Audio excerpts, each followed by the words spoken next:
Dahil narinig na natin ulit, pag nakita natin yung timer, ibig sabihin, it's another draft on this Grand Finals. At sinabi na nga kanina ito ni Hans, back to best of 3 tayo dahil pumunta tayo sa lugar. Natuto na naman ang ating score. Blue side para dito sa Team Liquid Philippines. Red side naman para sa Onyx. Kung titignan ang kanilang win rate, kita naman kung bakit tayo umabot sa Grand Finals at hindi na naman makakalipad pa yung Mastilda ni JP. Hindi na talaga ilalabas yan ni Coach Tinesting White. lang talaga. Sabi niya parang mahirap. Hindi na lang natin yung open. So back siya una din ibaban para dito sa ating laban. So I think it's prioritization. Kaharits again. Most probably, not unless makalusot yung Joy at kuhanin siya ng TLPH. Pero sila mismo ang magbaban para dito sa ating laban. Interesting ban mula dito sa TLPH. Tinanggal nila mismo yung Joy. Sir Midnight, naririnig niyo po ba kami dito? Huwag mo kakalimutan lagi kitang rinig, Sir Womi. Ano nga ba yung pwede nating ma-expect this game number 5 considering na pantay na ang ating score at napaka-crucial ng momentum sa seryeng ito? Now with Joy taken out of the table, baka bumalik tayo sa Harriet Granger. But also, there is that factor na yung jungle exchange natin ay baka mauwi sa Link versus sa Hayabusa or baka lumabas dito yung Suyu Johead ng TNPH. Yung Suyu Johead, no, isa yan sa mga talagang kinakatakutan na combo na pinakita ng TLPH during the regular season. At nandiyan pa rin naman siguro yung mastery. But a first pick, Luoyi on Sanji. Midnight, na-expect mo ba to? O pati ikaw? Ikaw na pinakamatalinong analyst ngayon dito sa ating talent desk. Na-expect mo ba to? Medyo in-expect, pero nagulat pa rin ako kasi this is a bold move from TLPH considering na ang dami pang counters. Merong Novaria, may Selena din, si Super Friend. So, this is TLPH flexing on Onyx Philippines. Power move to mula kay Coach RC. And interesting no kung saan nga ba makakarating yung power move na yun dahil mukhang ang reply ng Onyx Philippines dito ay Harris and the Chip. Isa sa mga nilaro ni Daddy JP kanina. Ngayon naman ay lalaro ni Brusco. Fredrin pa rin ang kukunin para sa Team Liquid Philippines at bumibilis na nga ang ating drafting phase. Granger na naman para sa Filipino Sniper. Ano pang pwede nating ma-expect dito, Nightmid? Siguro yung assassin mula dito kay King Kong, either that or kunin nila si Selena. Kasi baka maban, pero even if hindi naman nila kunin dito si Selena, no, may Novaria pa naman for the second phase. Pero usually kasi pag Red 3, dyan mo na dyan mo na kukunin yung mga junglers, lalo kapag wala ka mang flex potential. And now with looking at the draft of Onyx Philippines, siguro kung maglalabas sila ng flex dito, kasi may chip na yun yung dilemma eh. Uy! Well yan, flex din, kaso revealed naman yung role kasi pwedeng mid. Oh, Pero, yes. mali mo, jungle Kimi kay King Kong. Oh yeah, if ever lumabas yan, sa tingin ko kailangan magpakalbo ni Ingan. Pero medyo mahirap at this point, no, dahil as you said, Midnight, medyo revealed na yung gold ay Harriet, yung mid lane most likely Kimi, pero siguro nga kung jungle Kimi, may kailangang magpatunog ng Razor. Arlot ang tatanggalin dito ng Onyx Philippines. And this is something na nabanggit ni Coach Dexter kanina, yung Fredrin Arlot na pwedeng nung magbalik sa playoffs. Ayaw nila dito yung possibility for a crowd control, lalong-lalo na more on squishy, yung pinaka-damagers nila. And even kasi dito yung Harith ay pwedeng lapitan anytime. So ngayon, para sa side ng Onyx, pwede lang i-limit yung possible na flex nung Fredrin. Pero so far kasi TLPH parang fixated na sila on having this Fredrin sa hands ni Cartesi. Tas more on clues naman para ito kay Sanford. Pwedeng ganun pa rin yung maging route. Pero baba nila dito yung Povius. Kasi nga naman meron silang mga heroes that has dashes. And ayaw naman nila yon para mazona agad. Hayabusa has been banned para talagang fix na rin na post 4 or kay Super Friends mapunta yung Kimi. Parang mahihirapang pumili ng jungle dito side ng Onyx Philippines. A lot of assassin bans. Natanggal yung top 3 jungle assassins na pwede nating mapanood. But the Suyu is still available to take. Nabanggit to kanina na Midnight. Ano pa bang choices yung natitira natin dito? Maybe the Lancelot once again. In-enforce naman na naman ng TLPH dito yung Lancelot ni King Kong. Pero pwede naman nilang i-relegate na yun sa last pick. Kasi they want to be able to secure either yung XP matchup or yung jungle. Pero ayun na nga, kinuha na nga ata nila yung Lancelot. Siguro ang hinaharap dito ng Onyx Philippines is yung XP matchup, no? Hintay muna nila lumabas yung hero ni Sanford before they take up any hero for Kirk. So, Glue ulit, and glue ulit. Glue Edith, maybe? Uy! Oh my goodness, ayan na. Alam mo, Bomi, Chantel. Yes. Oh. 4 na araw kong hinihingi itong Lolita.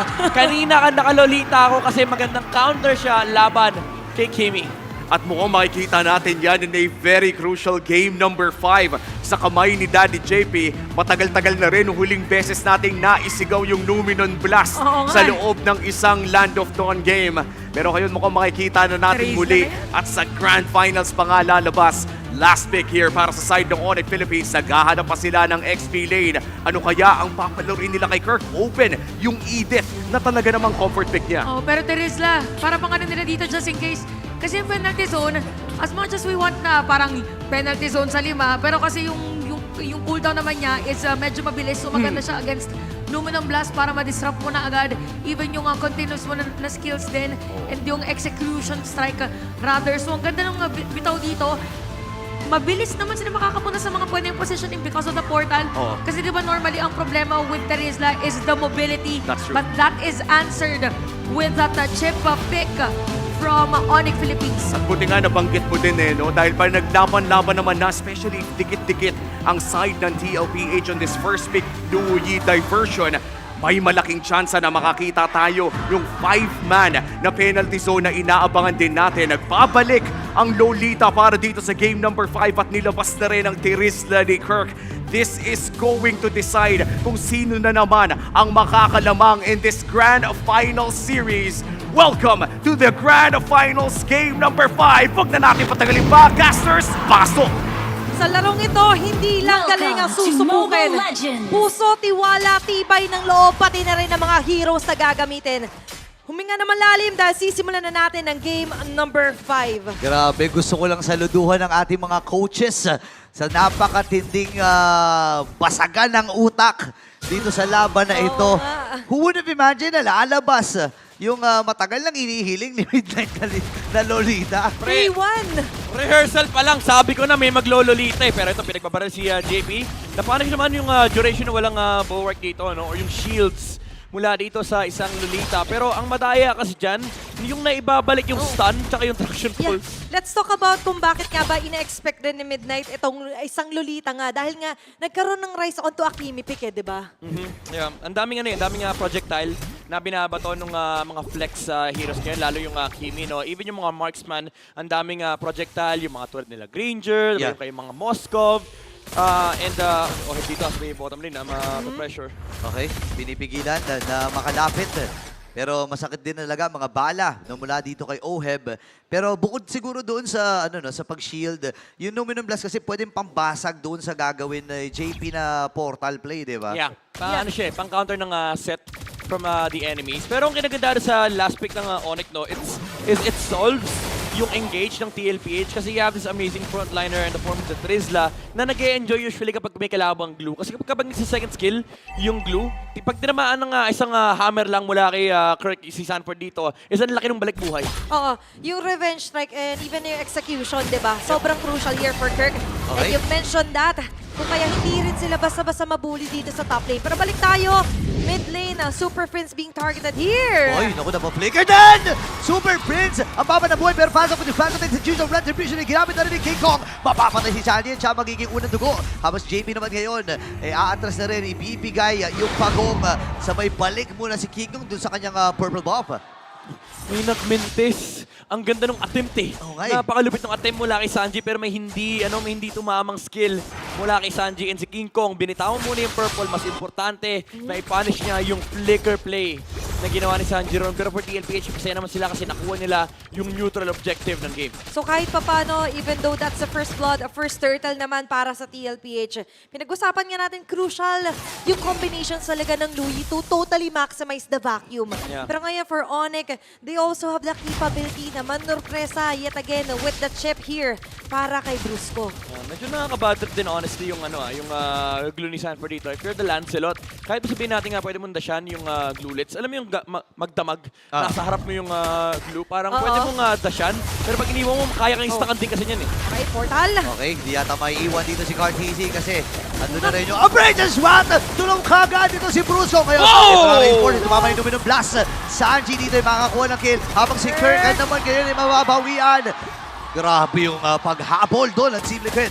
4-man Numenon Blast! Ang tagal nating hindi nasabi yun. And napakagandang appraisers wrath mula kay Carl TZ. Full stack, full damage, isang ampas lang nawala yung chip. And that's what you want kapag ka-Fredrin ka. Pero sa may bandang baba, pwede maging 2v2.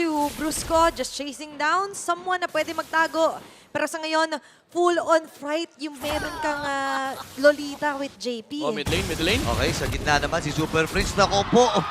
Tinamaan ng energy eruption at si Sanjay free hit lang with that dispersion and rotation. Grabe. Di ba tatapos to? Grabe naman si Carl TZ. Doon palaban eh. No? Fredrin man. Alam mo, sobrang importante kasi, again, no, for both teams na i-clear yung mid. Dalawa sila actually magki-clear niyan para basically supercharge. Walang dandruff dyan sa mid lane. Wala. Diba? Supercharged with clear talaga. Tsaka kung kanina akala nyo makiklear nyo na siya, ay hindi. Nakabanat pa ng appraiser strat. And all in all, ito yung mature version talaga na Carl TZ na Oo. nakikita natin. Hindi na ganit sa farm.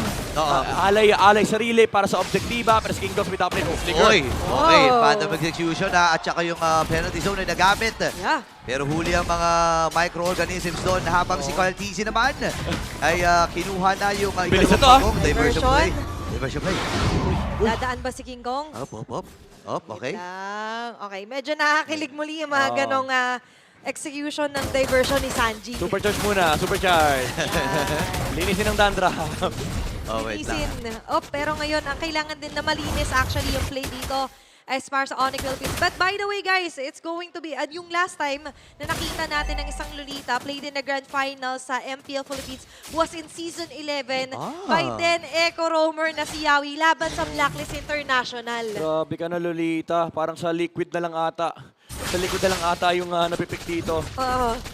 And bukod pa doon, nakikita natin kung bakit nga ba sobrang gana niya. Pero ngayon, gana, kunak ni Carl. Okay, kahit makunat, kaya lang ang dami kasing ibinabato sa kanya. Gamit na rin penalty zone, Carl? pero buhay pa rin. Si Fredrin man ngayon, tinawag na ang tropa. Dash in mula kay Kenra. Patay kagad dito si Carl TZ. Magiging nagsa-attack na si Sanji. Napakunat, pero mamamatay din. Habang doon sa may bandang gitna, may habulang nagaganap!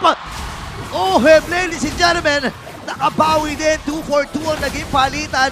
Pero may hampasan pa rin. Nagkakangawitan. XP. Itong parehas na XP laner. Pero tinawag na si Oheb at pinag-normal hits. Ang sakit pa rin ng mga hampas ni Hammerman.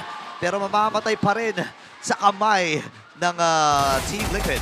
Nakilang dodge pa rin si Kirk doon. Pero Onyx ramping up the pressure. Alam nila kapag kasama nila yung Trizla, kayang-kaya nila i-match yung frontline dito ng TLPH kasi yung dashes na nalilimit and you also supply the frontline defense for the Hara to be able to take over in the team fight. Kaya naman na-dive si Carl TZ doon sa ilalim ng Torre. And even yung Lolita, hindi ganun kaganda yung oras niya kalaban yung Trizla. Okay, diversion play. Iyahatid si Carl TZ.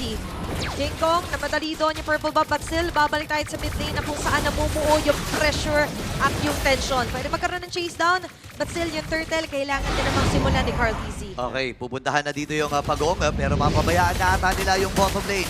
Ibibigay na nito na para lang ma-secure na ng mabilisan itong pagong. Actually, pwede nga pang umagaw ng mga green camps, pero re-respeto na rin ng Team Liquid.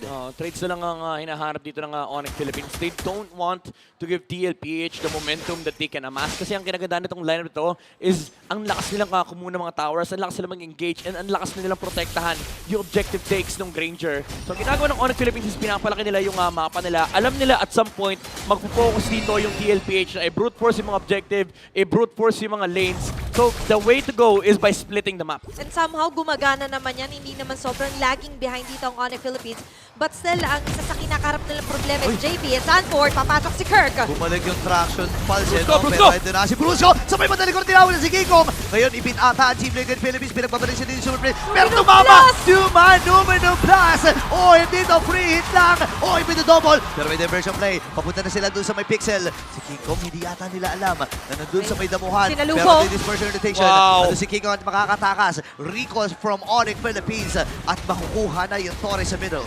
Yep, nandoon yung pag-brute force na naman ng TLPH. Trinay ng Onyx sagutin yung ginagawa dito ng Liquid. Pero even if tawagin nila si King Kong, wala na kasi yung penalty zone. Yeah. Hindi rin nagamit yung mga dash kasi nakaharang yung Fredrin. Baka ma-energy eruption pa yung Lancelot and JP. finding that initiation. Kasalanan niya yung dalawang naabot niya rito sa Onyx Philippines. And that's the kind of Numinum Blast na na-miss talaga natin. And looking at our instant replay, Ayun, maganda oh. yung idea ni Labrusco. But don't forget, you do not discount his Lolita when it comes to the crowd control. Saktong-sakto kasi kakagamit lang ng Purify. For sure, nagsisigawan yan. Dadag Fury, dadag Fury, dadag Fury. Grabe yung bitaw na yun eh. And eto na naman yung listahan ng kasalanan ni Daddy Yeah. JP. ah. Lumalaki na naman. Lumalaki na naman ang listahan Oo. at kailangang masolusyonan ng Onyx. Isipin mo yun na may mga kasalanan si JP tapos susolusyonan pa ng Onyx. Oo, and ang nakakainis kasi doon, sila yung pinaggawa ng kasalanan eh. Oo. So syempre kailangan nilang ayusin yan kasi ngayon, Tama. ang daming counters ng TLPH, hindi na nga mabaril ni Super Prince kasi may shield. And ngayon hindi pa sila pwedeng maging aggressive Yeah. kapag may Numinum Blast. Tsaka maganda yung attempt nila doon kay Ohe, pero problema pa rin naman, nahuhuli sila. Nandun Bagat. yung portal. Okay, binasag na kagad yung portal. Hindi makakasama si Kera Sanji. Nakuha yung Lord. Ngayon may ibitata si Kirk sa kamay ng Team Liquid Philippines. Diversion. At ang Stampede ay narito na diversion play. So may padali ko na hindi. Yes! May Super Friends. Pumasok na si Carlito. JP natama yung Son. And OM for the double. Grabe ang Stampede ng Liquid. Wala na silang magawa. Even yung portal sinasalo ng TLPH ng buong buo. Ang daya ng solusyon nila. May energy eruption, may duality, tapos may bulwark. Sino nga ba naman papasok sa portal? Di ba, paano ka pahihinga kung lahat ng pwede mong pagdiskitahan na player, laging merong mangiipit sa'yo? Now, the Lord is onto the hands of TLPH. King Kong is doing his best kahit pa paano maka-speed push, pero babalik tayo Ito na yung dito brute force. sa kailangan ng depensa. Carl! Si Kurt Easy, nakatakas siya si Super Prince pero ipit ata siya din si Sanjay, may ipit Oh, din. Kirk! Flicker na gamit. Lahat ng mga miyembro dito ng Luminum Team Blast? Liquid na may flicker na. Luminum Blast, hindi ata naikasa. Pasok shot! ngayon dito ang Onyx Philippines at mamamatay si Brusco. Yung Lord ay nagbabasag lang ng tono sa gitna pero si Kirk, ang baba na rin buhay. Patay na kagad si Sanjay. Pasok din Oh, no. si King Kong at itong si JP ay matutunaw din mula sa Tornos. Maganda yung punish na naharap dito ng Onyx Philippines. Kumasa na yung Numinum Blast. Kirk as well with the penalty zone. And then si Brusco nag-flicker in. Dinala niya na yung mga kakampi niya na wala nang sagot from TLPH. Naiwan din si Carl TZ sa likuran. So hindi nila ma-resolve yung mga dashes dito di King Kong. Malaking factor din talaga na hindi nag-hit yung Numinum Blast dito ni JP. Sobrang crucial ng part na yan, Burrito. Yun nga na-cancel eh. No? Akala ko may ilalapag na sobrang sakto sana at mababaliktad yung sitwasyon. Yeah. Kung nangyari yun, magandang sabihin natin heads up play para dito sa Onyx Philippines. At ang laki na ng win rate dito. Kasi consider natin yung numbers dito, Midnight. Oo, kahit hindi ganun kaganda, yung naging team fight for TLPH, basag yung mid eh. Yeah. Kumaga nakuha nila yung gusto nilang gawin. And ngayon, yung bottom lane, lamang pasak nila kasi look at where the Lord is. Nasa Oo top nga. lane, slow push is on the bottom side. Although, ang advantage naman dito for Onyx Philippines is nasa taas yung Lord, pwede nilang padala yung chip sa may baba. Kasi yung portal, nasa left side ng TLPH. Yeah, but PLPH can also do the same thing. Remember, may Sanji, first pick Louie, Oh, yan na ganun naman. ka-confident sila dito. Oo, sakto yung sentry. Sentry, okay lang. Nagkaamuyan sila. Okay, okay. Hindi ko- Nakakutob. Hindi ko na kinakaya yung MLBB dito. Pare-pares na sila iniisip. Napakapit nga rin ako. Akala ko mabibitaw yung Diba? diversion play. Parang silang nananalamin eh. Ganun Oo. din yung galaw. Nagkakabasahan sila eh. Ang Oo. nakakatakot doon, kung shumot doon, tas sakto yung sentry, kita ng Onyx yung buong members ng TLPH. Yari sila Revealed dun. Diba? And you wouldn't want to reveal sana na maaga yung posisyon. Oo. At katulad Revealing kanina, area eh. Midnight, paano mo ba kakalabanin yung sarili mo rin? Oo, mahirap nga naman yon yung titingin ka muna sa salamin. 'Di ba? Pero ito, naka-ready na naman. Pinipindot na naman yung diversion. Ito na naman tayo. Minigame ng Lord. Baba ka muna, slow push. Nahawakan na ni Sanford yung wave sa Yeah. bandang ibaba. Pero do take note, again, ang Onyx Philippines, meron po silang Y-walk sa kaliwa Oo na nga. nasa likod ng TLPH. Ako, nakakatakot ito ngayon. Ay, nakita ata. Eh, inaapakan. Nagkakitaan. Oy! Oy! yung Ginabangan! blast. Doon lumabas si Brusco. Ngayon ay nagamit yung Luminum Blast. Grabe, galit na May galit. idea sila, may information sila. Layo muna si Brusco, nagamit yung conceal. Pero andito yung diversion. Diversion. Sinundan! Limang miyembro ng Team Liquid Philippines! Lord! Lord! Lord! Pero yung Lord, binabers na kagad din ng Onyx.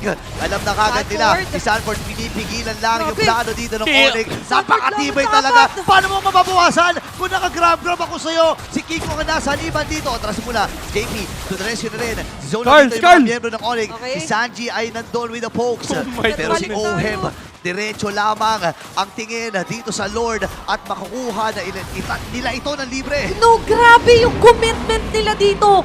Yung Numinomals hindi man mag-hit, pero hindi nila sinukuha na kunin si Brusco. Oo, talagang sinundan nila. Pero Oo. maganda yung call eh. Ang ganda ng bait ng Onyx Philippines. Kumbaga, na-maximize nila yung pag-ahabol ng TLPH dito kay Brusco. Pero si Sanford, ito yung maganda sa bagong network. Ang dali i-stack. Nung kanyang grab-grab, nakapatong siya kagad kay King Kong, effectively repelling Onyx away from the Lord. Yeah, and that was, take note, 4 members po na Oo. inilalayo niya. Kaya umabot ibang mga members to get this Lord. Pangalawang Lord, marching on to the mid lane. Katulad kanina, dating gawe King Kong, relieving some pressure here. Nag-clear na ng mabilis yung bottom. Para nga naman, mas mapaliit Oo. yung pressure na Pero matatanggap nila. Sinasabi muna nila yung Lord. Habang ginagawa ng Onyx to, yung top lane libre, pero yung yung chip ang layo pa. Kailangan ingatan dito yung mga ultimates. Speaking of Card. ultimate, andito na ang penalty zone! Sa likuran na ilalabag na yung portal! Ito na yung pagsugod ng Onyx Philippines! Nakuha na ng kill kagad dito si Kera ngayon naman. Ay, atrasan muna sa break shot. Card. Walang tinamaan si Carlito! Kera with a double! Binabari-baril na muna dito ni Super Friends. Atras ang magiging call ng Cavalry. Habang si Sanford ang magiging punteriya ng pamilya. At si Brusco ay nakakuha din ng kill. 3-man down! Napakaganda nung sandwich play na ginawa ng Onyx Philippines. Brusco coming from the top side. Even though nawala yung Tori doon, na-maximize na nila yung opportunity na hindi sila kita ng TLPH. Oh, Brusco! Ito kita. Ay, ayun lang, nakapagtawag ng portal bago mamatay! Grabe Napatay na si tunaw agad. Orb! Oh no, defense card DC, kaya kailangan na lumayo! Si Orbe namatay din! Nakadalawa si Keller dito! Lord ay matagal-tagal pa. Sanji and JP nila ka natitira. 7 seconds para kay Sanford. Sobrang daming outplay na nangyayari mula sa sandwich play onto that dive ni Brusco. Alam nila walang capacity ang TLPH na lumaban ngayon and they found an opportunity. Wag na wag kang tatalikod dito sa Onyx Philippines. And looking at their instant replay. Buong akala mo di na mag-chase. Ayun, oh. But Ayun, with oh. one penalty zone from Kirk, totally changed the trajectory dito para sa Team Liquid. Yep, kaya eh. Kumbaga, pwedeng harapan ni Kirk dito yung Lolita para ma-knock up yung si JP. And then, if manlaban yung TLPH, ang ganda kasi nung pwestong tinik ni Brusco. Kanina pa siya, mga 40 seconds siya naghihintay doon sa taas. Tapos, yung wave, hindi niya pinapansin. Oo. Pinabasag nga niya yung Torre. Hinayaan niya. Sabi niya, hindi, relax lang ako dito. Pag pumasok yung Lord, pwede ako mag-conceal and then yung shortcut nasa likuran. Plus the chase down dito, di ba na naabot pa nila sa Uweb. Finally sealed the deal. Ngayon 1K na sa wakas mahahawakan ng Onyx ang kanilang gold deal. Looking at their Infinix in-game equipment naman midnight, ano ba yung kailangan natin i-highlight dito? Masarap i-highlight dito yung pinakapaldong fleeting time, nakadalawang shortcut. Grabe. Sila Brusco doon and that reclaimed them their position in this game. Ngayon, dagdag pa natin dyan yung mga additional damage mula rito kay King Kong and Kelra. Buo na yung mga penetration items sila. Malefic Roar para kay King Kong and also the Divine Glaive para kay Kelra. Even si Carl Tizzy, mararamdaman niya rito yung puot ng damage dealers dito ng Onyx. Yeah, nag-reflect yan kanina. Nagkabukod-bukod sila doon. Di niya naprotektahan yung kanyang baby cakes. Pero ngayon, Lord has respawned. Pangatlong Lord ng laban on the defense kay TLPH dahil naiangat pati yung map control dito. Yeah. Nakita sila doon. And ngayon, ang Team Liquid Philippines, ibibigay na pala ni Carlito yung purple buff para dito kay Sanji. And ang Onyx ay ganun uli, hindi uli nagpapakita sa mapa. Yeah, no, it's all about delegating muna kung sino yung mga pwede muna na magpakita. Oh, ito lang yung downside no, na meron kang assassin jungle. Pero may chip kasi. So, ang pwedeng gawin dito ng Onyx Philippines is against split. Pero hawak ni Sanford yung Y-Walk na pupuntahan ni Brusco. Pero umabot pa rin! Ay, good sila. Nilabag na dito yung portal. Habang yung Good Lord ay makukuha ni King Kong. Guard! The penalty zone! 5 miyembro ng TLPH na natamaan. Labag yung Sanford dito. Sinasalong yung damage. Atras muna sila. Andun yung Guardian's Reflector. Oh, JP? Tinamaan din ni Sonic Bubble si pa. Kirk. Flick ay nagamit din ni JP. Diversion! Diversion play sa may bandang likuran. Nakita Nakita. si Sanford at si Sanji. The Sansan duo. Nag-aabang din. Andun yung dispersion. Oh! Ang sakit ng damage. At walang mamamatay sa pamilya ng Onyx Philippines at TL. Oh my goodness, kinabahan ako doon sa penalty zone ni Kirk. Yun eh hinaharap ng Onyx Philippines pero nanlaban yung TLPH. Ang laki ng proteksyon na binigay ni Carl Tizzy sa may front line with the energy eruption as well. And andun yung pag-punish, wala kasi Numinon Blast. Ginamit ni JP para ma-secure Lord pero umabot yung Thorn Rose ni King Kong with the retribution. Ang maganda rito for Onyx Philippines is sobrang disiplinado nila. Sabay-sabay sila ng-disengage. At totoo yun, tinamaan lahat ng kailangan tamaan eh. Without penalty zone where Kirk. Pero ngayon, by getting the Lord, makakaabante na naman ng gusto ang Onyx Philippines. Kelra marching on the bottom side, mid lane naman ang puwersa ng Super Fam. Okay, kumakapit lamang dito ang Team Liquid Philippines. Inaantay ang pagsugod ng Super Family. Yung Lord ay nasa may bandang itaas at doon na sila nakatingin. Okay, nakatingin ng lahat sa kung ano nga ba magiging next move dito nila Kirk. Especially here, na sobrang vulnerable ng Team Liquid. Yeah, pwede mag-all-in dito yung Onyx Philippines, pero nakakatakot din kasi yung threat na kapag pumalya sila may diversion play na pwedeng humabol sa kanila. So, classic approach mula sa Onyx, lilinisin mo na lang yung towers and then probably wait for the next Lord. Yeah, hanggat maaari, you don't want to risk na magkaroon ng punish agad sa'yo. Ang bilis ng punishment nila sa isa't isa eh. Diba, Ibang may klase. chase, and you have the portal here para kay Brusco din. Ang hirap pala maging immortal, pre. Oo, No? pre. Ang hirap, road to immortality, pre. Pag road to immortality ka, pre, di ka pwede huminga. Hindi Bawal. talaga eh. Oo, kaya yung audience, buti nga yung mga audience nakakahinga eh. Okay, inhale, exhale, makakadepensa. Yung firepower naman enough dito midnight, diba, for TLPH. Yeah, kaya naman nila. There's a lot of crowd control from the side of TLPH. Pero ang ginagawa kasi dito ng Onyx Philippines, nagtatapon na sila ng katawan. Yung katawan ni Brusco, yung katawan ni Kirk, napaka-macho. Kayang-kaya nila saluhin yung mga damage output na nanggagaling dito mula kay Oheb. And tinatahina ni King Kong yung pahina dito ng Onyx Philippines. Basta maabot niya lang si Oheb. Yeah, and it all made sense na nga lang din kasi doon nagsimula actually yung pag-rise ulit dito ng Onyx Philippines. And now, looking at the position, sobrang crucial na naman na walang mabukod, walang nag-iisa kasi nga yung mga pick-off ay sobrang high ngayon. Naapakan yung Y-Walk. Nag-aabang sila sa Y-Walk na Grabe, portal, ha? no? Hinihintay nila na eh. Nagbubukas yan eh. Nakikita mo nagbubukas yan eh. Pero ayaw i-check. Ayaw i-check ni Brusco. Nagpapanggap siya na hindi niya alam. Patay mali siya lang kumbaga. And as a chip specialist, alam ni JP na ito yung possible window na sisilipan talaga. Lalo't yun yung nabutas Yeah. ulit sa kanila.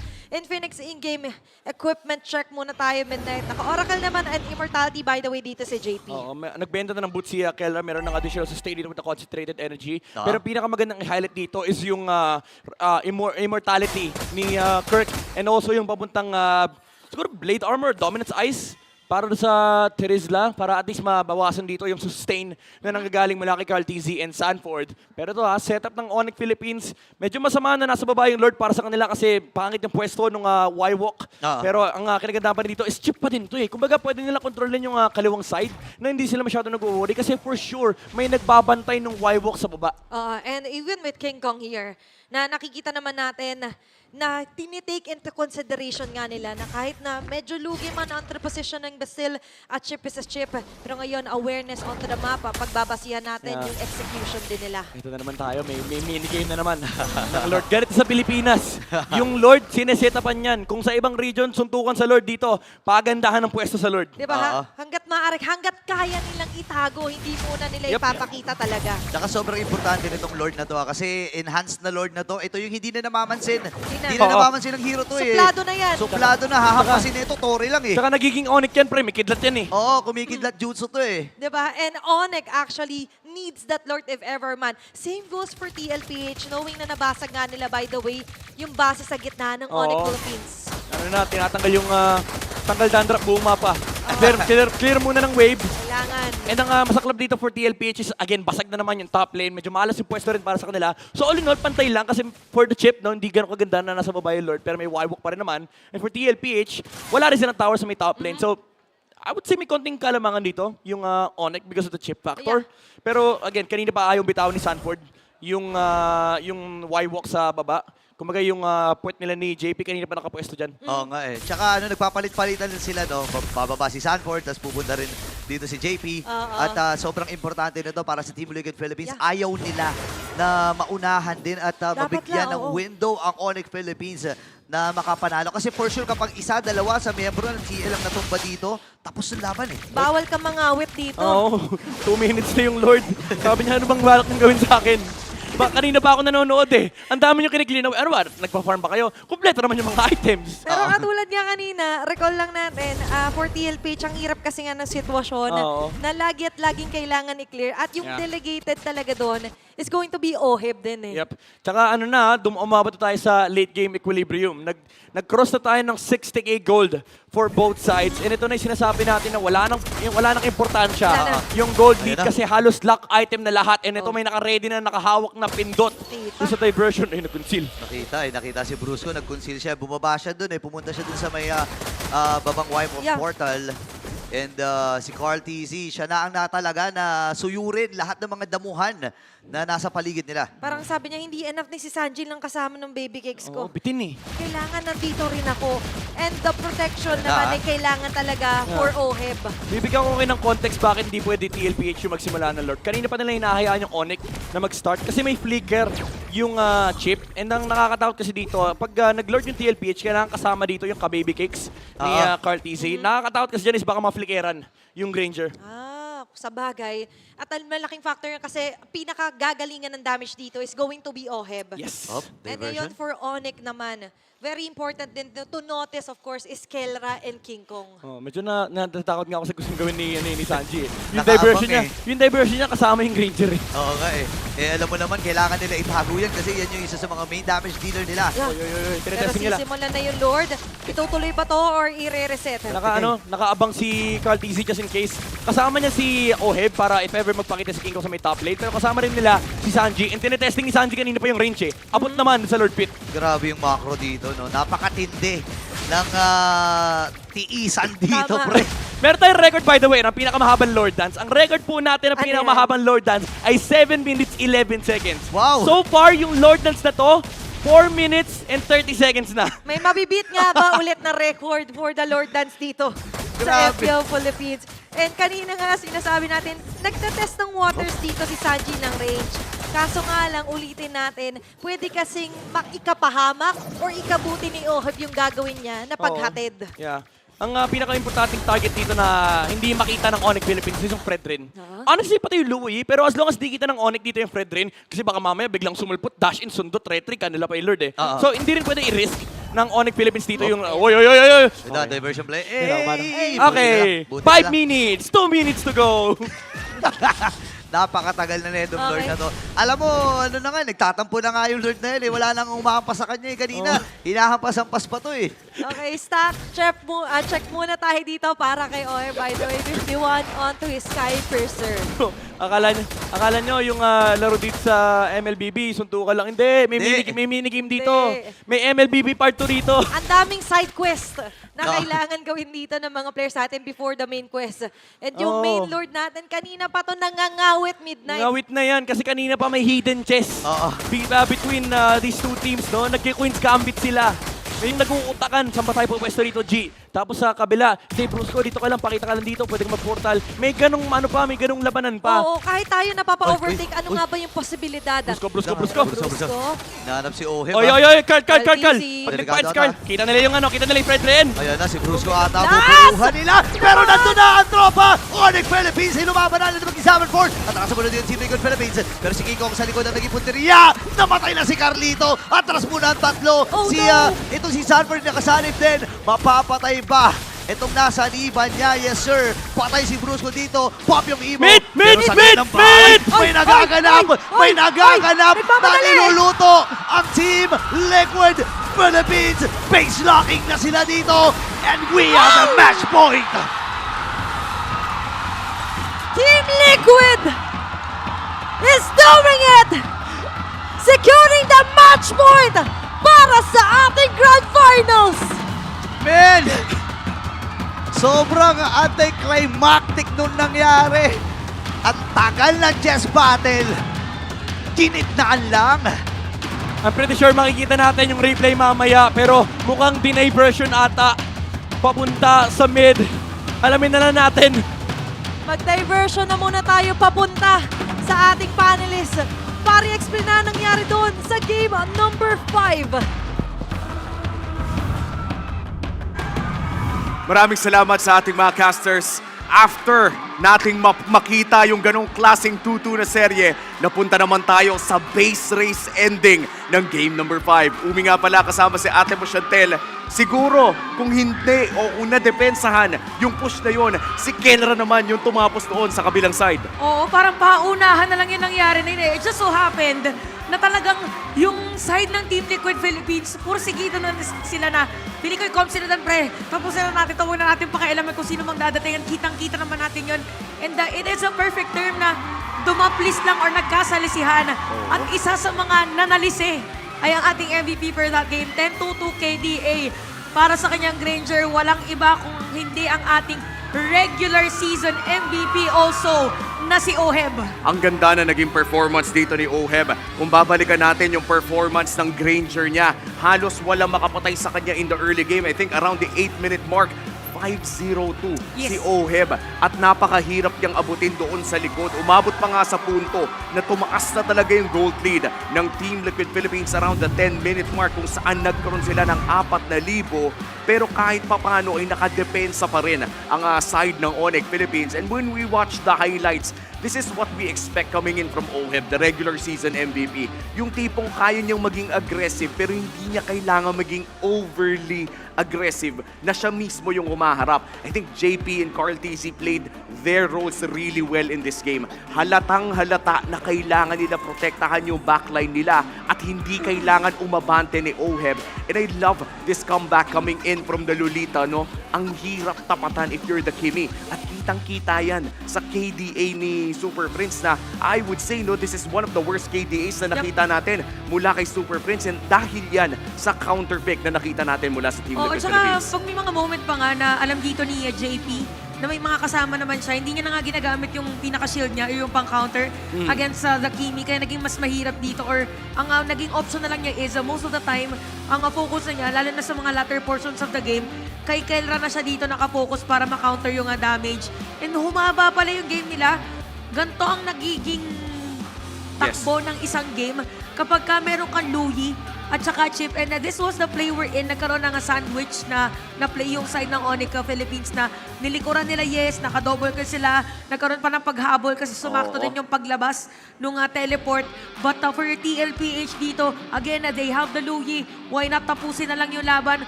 Came at the 26-minute game, nagkaroon ng idea na okay, magkaroon muna tayo ng team fight saglit. Tapos makakaabante dito yung Onyx, pero biglang tatapusin naman ng ilan sa mga players. Ibang klaseng call mula Ayun, kay oh. Chef Sanji. Natapusin na lang. Diversion patungo sa base.